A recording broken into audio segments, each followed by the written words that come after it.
অনেক কিছু হয়েছে, অনেক কিছু। এতক্ষণ ধরে এত কষ্ট করছি,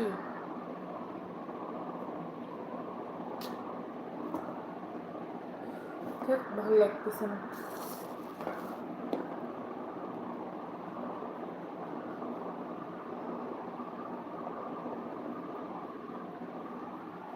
কিছু পড়ে গেছে। হ্যাঁ, আরে মাছ বাছছি না, মাছ তরকারি যা বাছছি সব পড়ে গেছে একবারে টাইসের উপর।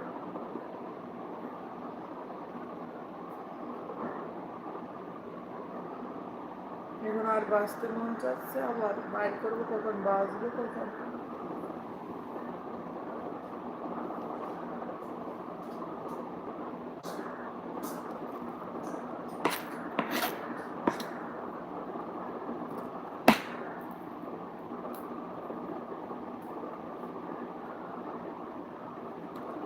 মাছ মাছ মাছ তরকারি যা তেলের উপর ফ্রাই করছি সব পড়ে গেছে। এখন আবার নতুন করে বাঁচতে হবে।